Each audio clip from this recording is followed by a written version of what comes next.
Yan. Isa sa dalawang pier na yan, dyan magdadak itong sinasakyan namin.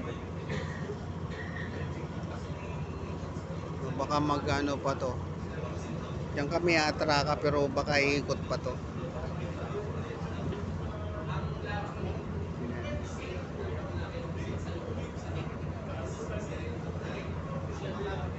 Apat lang palang pier dito.